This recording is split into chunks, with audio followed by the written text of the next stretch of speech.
Hi, I'm Jim Shaw from LexMedia and Lexington's Colonial Times magazine. I'm here today on Monday, May 4th with our Monday update with Lexington Town Manager Jim Malloy. Jim, thanks for being with us again. Thank you. Glad to be here. I know this is, well, thank you. This is becoming, sadly so, a regular thing. You know, I know we're sort of moving in the right direction, but one hopes that sooner or later we could stop doing the Monday meetings. So I guess it's time, in due time. But we do appreciate you making yourself available.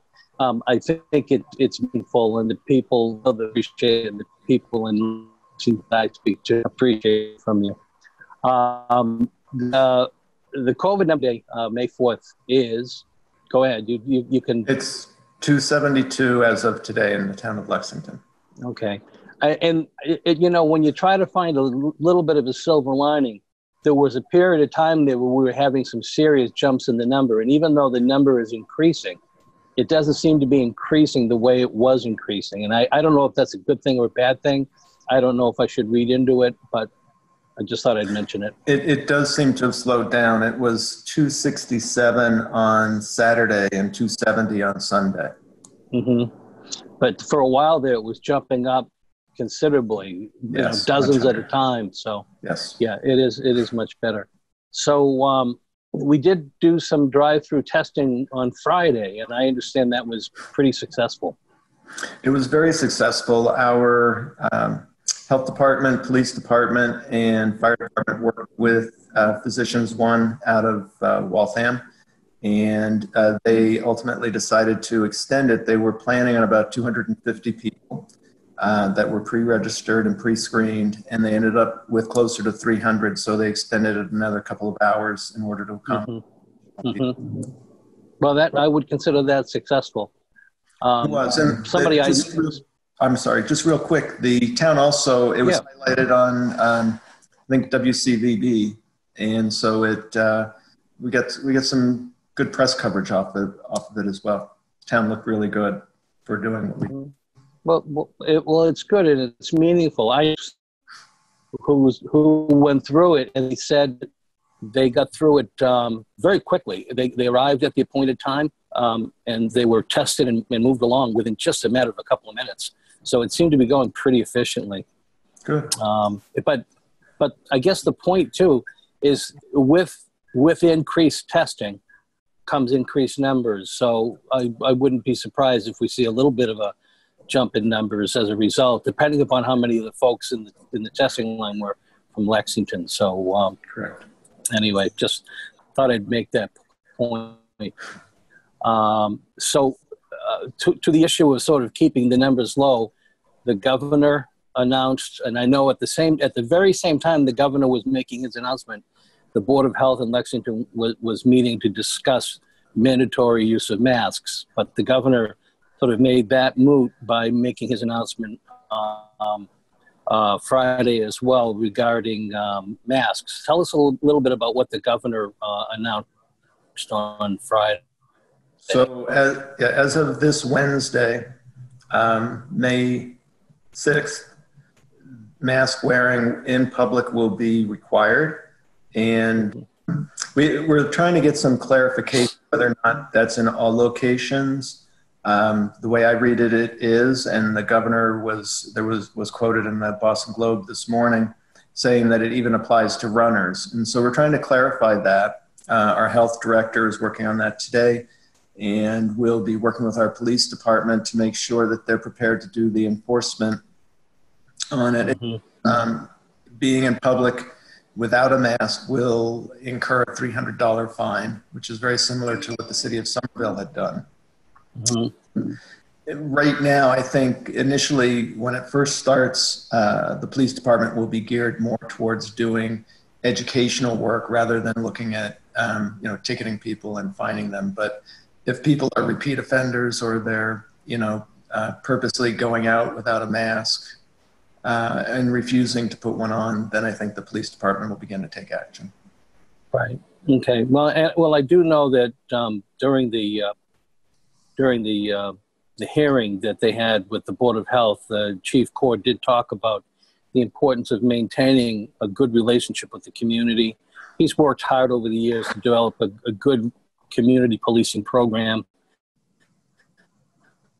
And, you know, that he tends towards the education more and hard, because as he's, but the relationship between the community and in the town of Lexington will continue. So he said it was important that you sort of strive for a good balance there. And I think we've achieved that here. Let me ask you, the $300, you say that Somerville had instituted that too, the $300 fine. Is that a state fine, or was that set by the town of Lexington? In this case, it would be a state fine. It was part of the governor's order, and it would just be, we would be enforcing that. You'd be enforcing it. Yeah. Now, I think people need to understand that this is serious, and it's, it comes not necessarily as a result of people not wearing masks, although a lot of people aren't. It's coming from more the governor's thinking, and I think the thinking of leaders like yourself, that in order to really contain this, we have to take some giant steps. One of them is to have people wear masks. I know they're going to do some contact tracing. The governor has started that as well, to try to curb the numbers and lower the numbers. He's convinced, as many people are, that this is really the only way to go to actually help sort of manipulate the numbers downward. Well, I imagine you agree with that?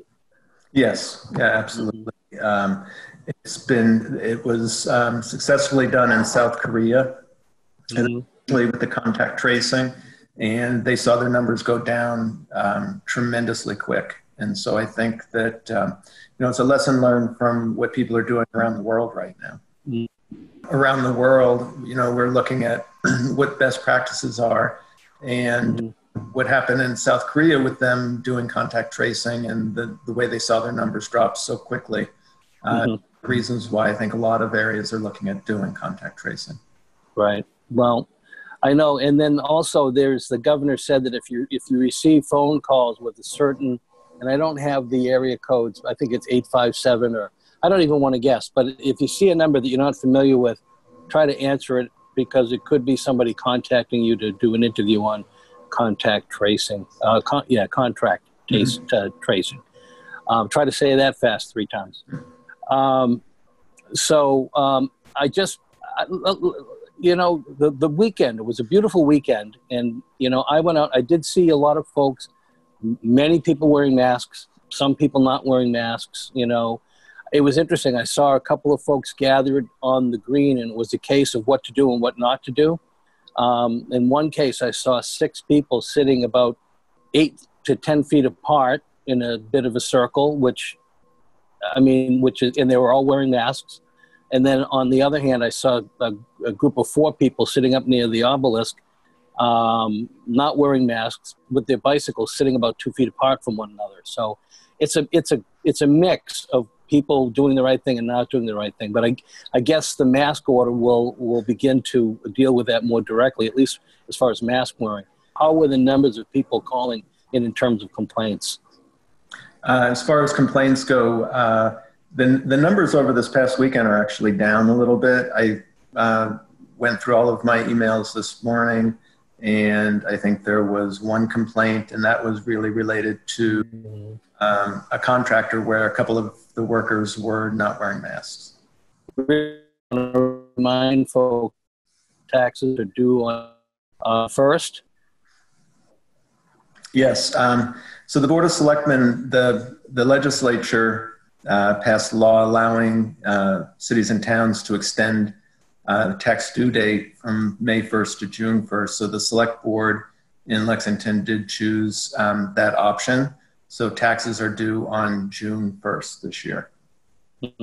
Good. And people just should remember that right as of now, that's a hard date. So that's the only reason we're mentioning it now, because we're a few weeks out. So just to remind people that they've got that, they had that grace period, but they will be due June 1st. Speaking of the Select Board, boards and committees, you're moving forward now to get other committees meeting and finding ways for do that. What have you got in mind? So starting last week, all of the other boards and committees that have a need to meet right now have started meeting again. And we're working with a lot of them because some of them are not very familiar with Zoom and how Zoom works. So we're working with a number of board and committee chairs to make sure that they're comfortable using the platform. And they are beginning to schedule meetings. And we have been holding a series of meetings with Joe Pato, Select Board Member Joe Pato, and Doug Lucente, Deborah Brown, and Ben Morose from the Town Meeting Members Association, and some town staff on preparing to do the annual town meeting remotely as a virtual town meeting, and how what the platform will be. It'll be on Zoom, but Joe Pato has also put together a web portal for town meeting members that is pretty easy to use. It's pretty straightforward. So it's provide the ability to have some security to make sure that the people who are voting are really town meeting members. Right. And I should know, but I'm not aware, but I do know that Florence from LexMedia has been talking to them periodically about making sure that this is available for broadcast. So I'm not sort of in tune with what all the particulars are, but I do know that we're working on a way to make that happen. So at any rate. The plan is to live broadcast it. Mm-hmm. Good. Well, great. Well, listen, I think we've covered some good topics here today.